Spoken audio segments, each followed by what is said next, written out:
Buen día a todos. Agradecer a Antonio, responsable técnico del proyecto Red Sumas, Sustentabilidad Energética, Medio Ambiente y Sociedad, a todo el grupo de trabajo que colabora con él. Agradecer la invitación nuevamente en esta ocasión. La charla que voy a platicar ahora posiblemente no esté tan en contexto o tan directo con la parte que se ha venido hablando en cuestiones de impacto ambiental, de sociedad, medio ambiente. Es un poco más enfocado a la parte de exploración geotérmica. ¿Sí se escucha hasta allá? Si no me llevo el micrófono. ¿Se escucha hasta allá? Sí, ok. Bueno, en ese sentido, este trabajo también está apoyado por el CEMIGEO, es uno de los consorcios creados en los últimos 3 años. Este Centro Mexicano de Innovación en Energía Geotérmica alberga varios proyectos que incluye varias instituciones nacionales y algunas empresas privadas, en particular CFE pues también está atrás de todos estos proyectos.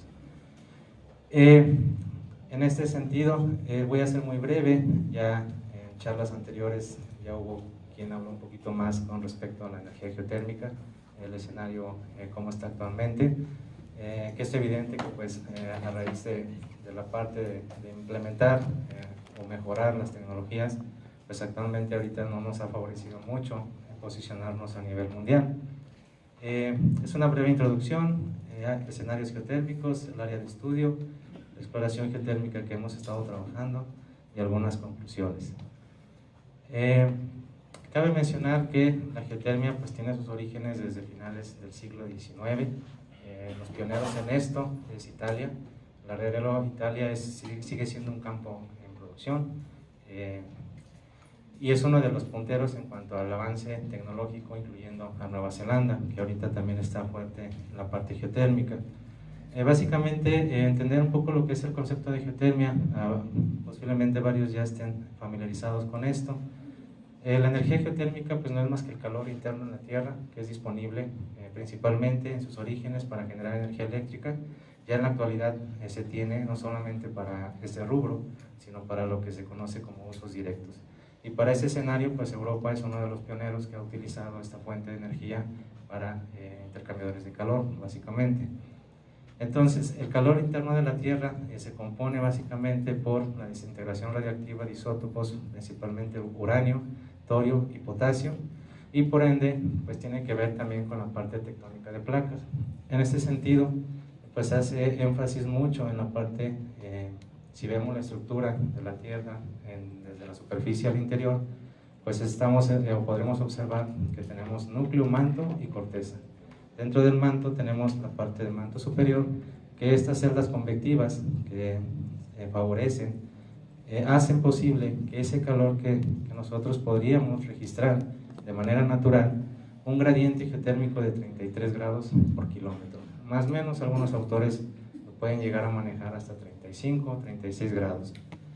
Eso aproximadamente equivale a un flujo de calor de 65 miliwatts metros cuadrados, de los cuales 37 miliwatts provienen de este decaimiento radiactivo y el 28 miliwatts metros cuadrados pues es por parte del efecto de la transferencia de calor por la convección. Básicamente, cuando hablamos de zonas térmicas no perturbadas, esta transferencia de calor está predominado principalmente por el proceso conductivo. En cuanto a geotermia, podemos tener también diferentes escenarios. Actualmente, para generación de energía eléctrica, la geotermia convencional se basa en los sistemas hidrotermales. Existen los sistemas geotérmicos submarinos, que en el caso, por ejemplo, del Golfo de California, o Mar de Cortés, es uno de los, fuentes con muy buen potencial, que alberga aproximadamente 500 veces lo que tiene el campo de Cerro Prieto. Sin embargo, hay una problemática en ese sentido. En principio, 2 puntos. No hay tecnología actualmente para generar energía eléctrica por geotermia marina. Y 2, en este sentido, también tendría mucho que ver la parte de qué tanto impacto ambiental o social podría tener desarrollar este tipo de tecnologías. Sin embargo, ofrece bastante, podría ser un futuro promisorio para la parte geotérmica. La segunda son los volcanes magmáticos o volcánicos, que tampoco hay tecnología desarrollada para alcanzar temperaturas de los 700, 800 grados. Es una muy buena fuente de calor, pero hasta ahorita solo hay algunos prototipos en Estados Unidos y en la parte de Europa.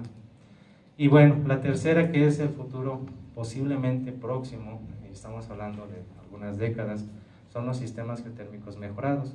Son aquellos en los cuales existe bastante cantidad de energía térmica, pero son medios no saturados, que significa que no hay fluido prácticamente a altas temperaturas.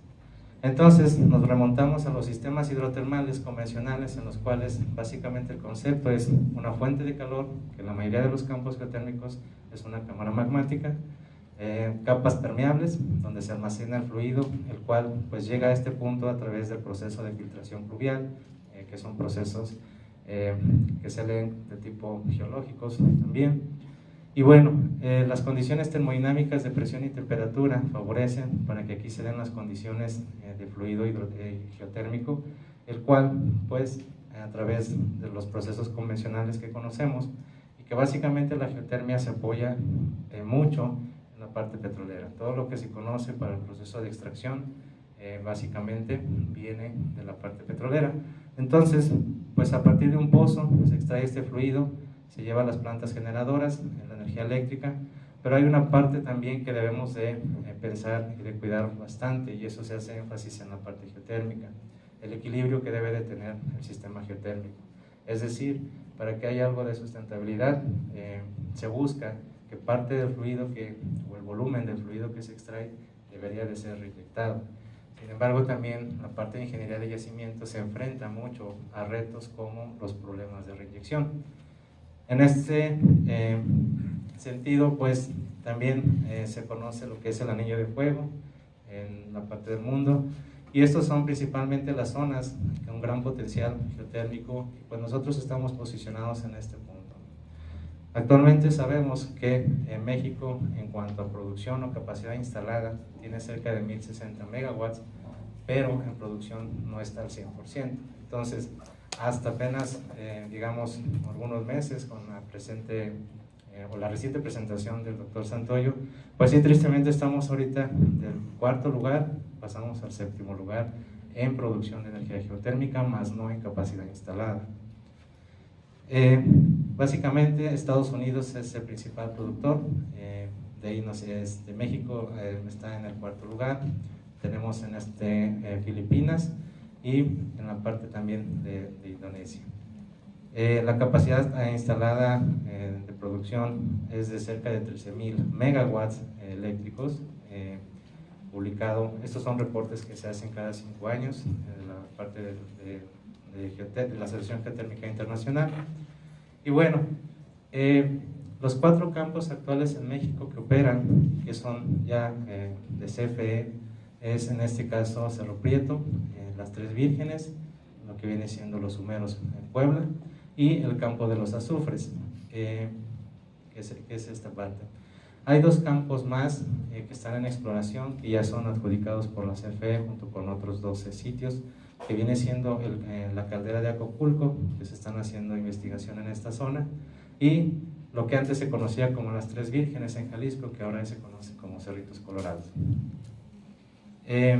Esta figura pues ha sido una recopilación de varios trabajos que se han revisado, y lo interesante es de que en México existen un poquito más de 3,000 manifestaciones hidrotermales, lo que también puede favorecer el escenario geotérmico en México.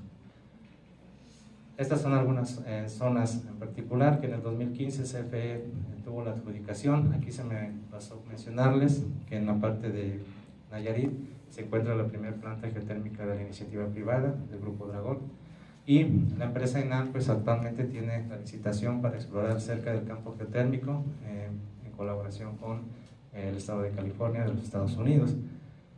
Y en este sentido también abarcamos dentro de los proyectos estas 2 zonas, que es la cuenca Wagner, que en esta ocasión no voy a hablar de esta zona, y la cuenca Guaymas, que esta se va a llevar a cabo la exploración en el buque oceanográfico del CICESE en febrero del 2018.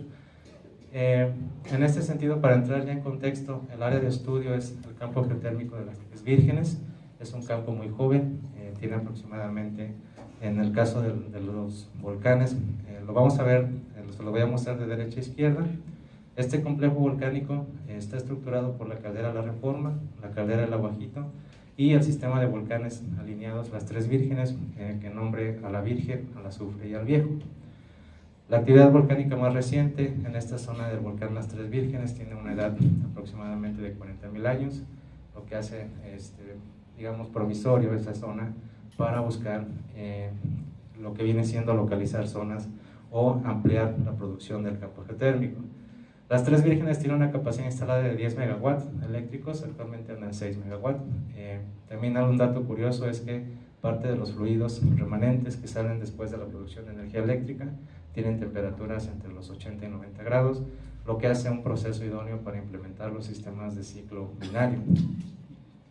En esta misma zona, nosotros en el 2015, a través de diferentes colaboraciones con el Departamento de Ciencias, de la División de Ciencias de la Tierra del CICESE, con investigadores de sismología, geofísica y geología, en el 2015 se hizo una primera campaña para instalar una red sísmica, ya que toda la información geofísica y exploración se concentra básicamente en las Tres Vírgenes. En la parte del Aguajito y en la parte de la Reforma prácticamente no hay suficiente información. En este sentido, en el 2015 se instalaron 5 estaciones sísmicas temporales y en el 2016 se amplió más la red a 10 estaciones sísmicas, de los cuales logramos, o el objetivo principal era ver si existe sismicidad, pero esta sismicidad que esté asociada prácticamente a eventos de baja profundidad o microsismicidad. Esto significa que buscábamos que estuvieran asociados magnitudes de 3 en la escala de Richter, que estuvieran en ese valor, y se asocian básicamente a la presencia de fluidos o al fracturamiento del tipo de caldera. Se localizaron 38 eventos, los cuales algo de interés que se trató de tipificar es si estos a una profundidad del hipocentro que estaba entre 7 y 8 kilómetros pudiesen haber estado asociados o pudiesen estar asociados a un posible remanente de calor que la CFE también busca identificar en los diferentes campos. ¿Qué significa esto? Que si a 6-7 kilómetros hay energía térmica suficiente como para implementar estudios en el caso, por ejemplo, de sistemas mejorados.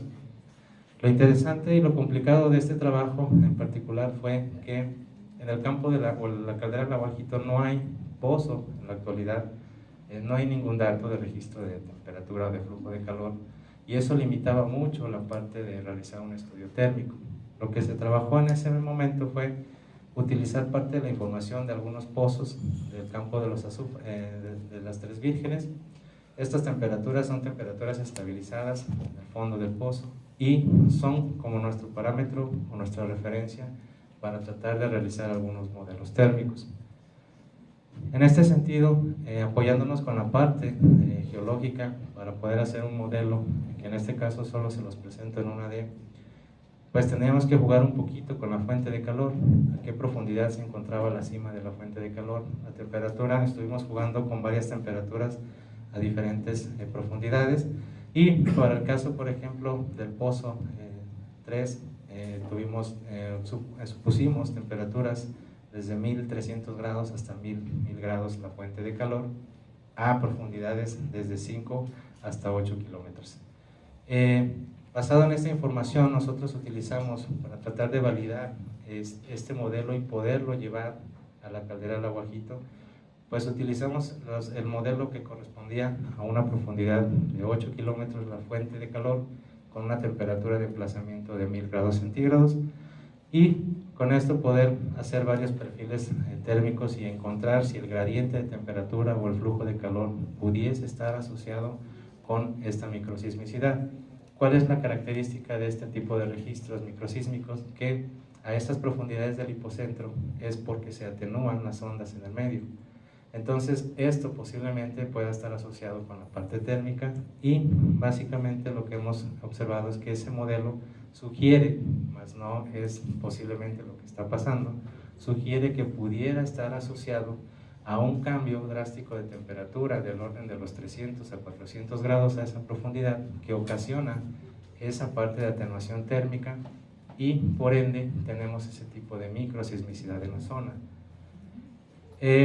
Para corroborar esto, como no teníamos ningún medio térmico, un pozo, en este año, en esta misma zona, la caldera del Aguajito, se desarrolló la metodología, la estrategia para poder perforar 2 pozos de 50 metros de profundidad. Se logró en este sentido y con ello también se implementó con otros departamentos, es realizar un estudio de reflexión, sísmica de reflexión y sísmica de refracción, con el objetivo de poder conocer con estas metodologías qué es lo que hay en la parte geológica en el subsuelo. En este sentido, en esta caldera, aquí les muestro todo el camino, son 5 kilómetros que se trabajaron para la parte sísmica. Estos puntos negros son los 2 pozos que se perforaron en las fechas de mayo-junio, y este es el tercer pozo que está por desarrollarse ahora en el mes de noviembre. Algunos datos de interés: esta es la fuente sísmica que se utilizó para la parte de refracción y reflexión. Considerando un poquito lo que viene siendo en esta área, hay una comunidad, básicamente es una comunidad ejidal, y tienen ahí un programa de conservación del borrego cimarrón. En ese sentido, ellos monitorean toda esta parte de la biodiversidad, pero básicamente se hizo ahí un convenio con ellos para rehabilitar los caminos que prácticamente se destruyen cada año por la presencia de las lluvias. Entonces se rehabilitaron cerca de 7 kilómetros con apoyo de ellos para poder nosotros tener acceso y desarrollar estos pozos y este estudio. En este sentido también utilizamos la perforadora que se adquirió en la parte del consorcio Semigeo y logramos realizar los 2 pozos con la recuperación de núcleos. En este sentido hemos tratado de buscar o entablar alguna colaboración con algunas instituciones para tratar de medir propiedades termofísicas de estos núcleos. Nuestro primer acercamiento ha sido con el INEL, sin embargo hay algunas limitaciones en esta etapa, pero logramos preparar los perfiles, que esto es muy importante. Si nosotros queremos realizar un modelo térmico en esta zona, ya tenemos los registros de temperatura, ya podemos hacer la estimación de gradientes geotérmicos y de flujos de calor, y para hacer o desarrollar estos modelos en 2D necesitamos conocer qué tipo de medio hay más abajo, porque los únicos indicadores que tenemos básicamente son estos 2 perfiles. Y pues lo que encontramos fue desde pómex, cenizas, basaltos y riolitas. Otra cosa de interés y controversia es de que en esta zona hay 2 fallas principales. Hay una falla del azufre que parece ser que se extiende hacia el Golfo, que también tienen intereses en este caso el SCRIPS, que es el Instituto Oceanográfico de California, y algunos de los investigadores del CICES tienen interés en la parte, digamos, sísmica en el Golfo de California, y parece ser que esta falla, que no muestro ahorita en este momento, sí tiene una conexión hacia la parte del Golfo. Entonces, los resultados preliminares, que no los traigo en este momento, pero visualiza la parte de sísmica, de reflexión y refracción, que sí existe o parece ser que hay evidencia de esa falla, y eso es interesante para nosotros porque nos puede favorecer mucho los modelos térmicos que se están trabajando. Tenemos la sonda de temperatura con la cual se hizo el registro de los 2 pozos que tenemos aquí, y bueno, básicamente este es un perfil que tenemos en este sentido a 50 metros.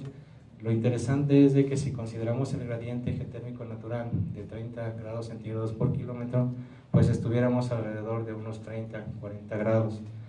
Tenemos a 50 metros 43 grados, está muy por arriba del gradiente geotérmico natural, eso nos llama mucho la atención. Si estos datos como tal los procesamos y generamos flujos de calor, estamos por arriba de un campo geotérmico, por ejemplo, de 300 miliwatts metros cuadrados. Por lo tanto, esto sugiere que debemos de hacer algunas correcciones y vamos a trabajar con la parte de modelar perfiles con cuestiones ambientales para ver qué efecto tiene también la parte de radiación solar.